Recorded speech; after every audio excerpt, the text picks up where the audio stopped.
Vyjayanthi movies banner పై అశ్విని దత్ నిర్మాతగా నాగ్ అశ్విన్ తెరకెక్కించిన పురాణ సైన్స్ ఫిక్షన్ థ్రిల్లర్గా కల్కి 2898 ఏడి మూవీ తెరకెక్కింది. పురాణ ఇతిహాసాలను బేస్ చేసుకుని వచ్చిన కల్కి 2898 ఏడి మూవీలో కర్ణుడి పాత్రలో ప్రభాస్, అశ్వత్థామ పాత్రలో అమితాబ్ బచ్చన్ నటించారు. ఇందులో మెయిన్ విలన్ గా కమల్ హాసన్ కనిపించారు. బిజీగా గడుపుతున్న లైఫ్ లో చిన్న బ్రేక్ తీసుకుని ఎంజాయ్ చేయాలి అనుకుంటున్నారా? అయితే వెంటనే ఆర్వీ వెకేషన్స్ ప్రైవేట్ లిమిటెడ్ ని సంప్రదించండి. మరిన్ని డీటెయిల్స్ కోసం సంప్రదించండి 7997979960. అయితే మొదటి పార్ట్ లో కమల్ హాసన్ స్క్రీన్ స్పేస్ ఎక్కువగా లేదు, కానీ సెకండ్ పార్ట్ లో కమల్ హాసన్, ప్రభాస్ మధ్య ఎక్కువ సన్నివేశాలు ఉండబోతున్నట్లు తెలుస్తుంది. అయితే గత ఏడాది జూన్ 27న విడుదలైన కల్కి 2898 ఏడి మూవీ ఎంత పెద్ద సెన్సేషన్ సృష్టించిందో చెప్పనక్కర్లేదు. అయితే ఈ మూవీపై కొంతమంది హిందువులు వ్యతిరేకత చూపించినప్పటికీ ఎక్కువ శాతం మాత్రం సినిమాని ఆదరించారు. కల్కి మూవీకి పార్ట్ 2 ఉంటుందని మేకర్స్ అప్పుడే ప్రకటించారు. అంతేకాకుండా కల్కి పార్ట్ 2 ఇప్పటికే 60% పూర్తయిందని, మరికొంత శాతమే బ్యాలెన్స్ ఉందని చిత్ర దర్శకుడు నిర్మాత చెప్పారు. అదేవిధంగా తాజాగా కల్కి పార్ట్ 2 పై క్రేజీ అప్డేట్ ఇచ్చారు నాగ్ అశ్విన్.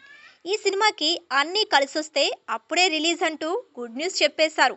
మరి ఇంతకీ ప్రభాస్ హీరోగా చేస్తున్న కల్కి పార్ట్ 2 ఎప్పుడు విడుదలవుతుందో ఇప్పుడు చూద్దాం. నాగ్ అశ్విన్ ఎక్కడికి వెళ్ళినా కూడా ఆయనను కల్కి పార్ట్ 2 మూవీ గురించే అప్డేట్ అడుగుతున్నారట. అయితే రీసెంట్గా ఓ ఇంటర్వ్యూలో నాగ్ అశ్విన్ మాట్లాడుతూ కల్కి పార్ట్ 2 షూటింగ్ ప్రభాస్ లేని సన్నివేశాలని ముగించేశాం, అలాగే దీనికి సంబంధించిన వర్క్ కూడా పూర్తయింది. ఇక ప్రభాస్కి సంబంధించిన సన్నివేశాలు ఎప్పుడు డేట్స్ ఇస్తే అప్పుడే పూర్తి చేస్తాం. ఆయన సమయం ఇవ్వాలే గానీ సినిమా షూటింగ్ ఎంతసేపు, ఆయన డేట్స్ ఇస్తే తొందరలోనే సినిమా షూటింగ్ పూర్తవుతుంది. ఇప్పటికే ప్రభాస్ లేని ఎన్నో సన్నివేశాలను షూట్ చేశాం. ఇక అన్నీ బాగుండి వర్క్ అంతా పూర్తయితే వచ్చే ఏడాది ఎండింగ్ వరకు ఈ సినిమాని రిలీజ్ చేయాలనే ఆలోచనలో ఉన్నామంటూ కల్కి పార్ట్ 2 పై నాగ్ అశ్విన్ క్రేజీ అప్డేట్ ఇచ్చారు.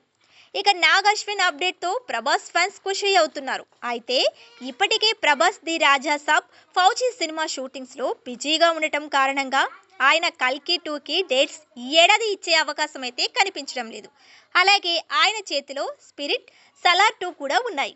మరి చూడాలి వచ్చే ఏడాది అయినా కల్కి 3కి ప్రభాస్ డేట్ ఇస్తారా, ఈ సినిమా ఎప్పుడు విడుదలవుతుంది అనేది ప్రభాస్ మీదే ఆధారపడి ఉంటుంది.